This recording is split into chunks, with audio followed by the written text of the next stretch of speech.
गतिसत्तमः सुधन्वा खंडपरशुः दारुणः द्रविणप्रदः 566 गतिसत्तमः गतिः च असौ सत्तमः च इति जो सर्वांचं आश्रयस्थान आहे, आसरा आहे आणि जो सत्तमः म्हणजे सद्गुणी आहे, सदाचारी आहे, आदरणीय वंदनीय असा जो आहे तो गतिसत्तमः सर्व भक्तांचं आश्रयस्थान उच्चतम आणि सर्वोच्च जो मार्ग किंवा गती म्हणजे लक्ष आणि मार्ग, परमेश्वर स्वतःच मुक्तीचं सार आहेत असा जो तो गती देणारा, उत्तम गती देणारा असा जो तो गतिसत्तमः. ओम गतिसत्तमाय नमः. 567 सुधन्वा शोभनम म्हणजे सुंदर, उत्कृष्ट, तेजस्वी, भव्य, इंद्रियाधिमयम इंद्रियांच्या शक्तीने बनलेले, शारंग म्हणजे शारंग धनुः म्हणजे विष्णूंचं शारंग नावाचं धनुष्य, अस्य ज्याचं अस्ति इति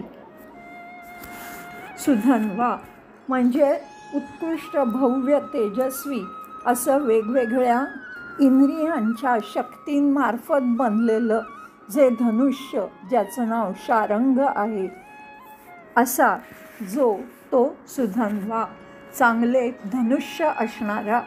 ओम सुधन्ववे नमः.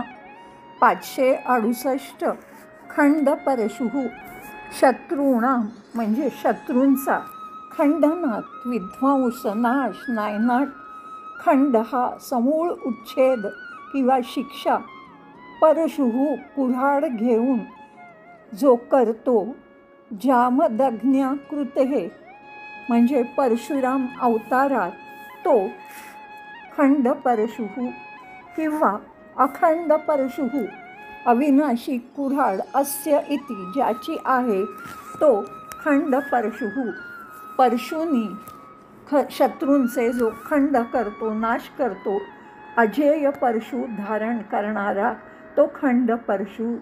ओम खंड परशवे नमः. 569 दारुणः सन्मार्ग म्हणजे सदाचरण, प्रामाणिकपणा, विरोधीना ह्याच्या विरोधी जे दुष्ट पापी असतात त्यांच्यासाठी दारुणत्वात त्यांना कटू वाटणारा, त्यांच्याशी कटू वागणारा, त्यांना असह्य किंवा कठोर वाटणारा असा जो तो दारुणः, अधर्मीयांच्या प्रती जो निर्दयी असतो, भयंकर असतो तो दारुणः. ओम दारुणाय नमः.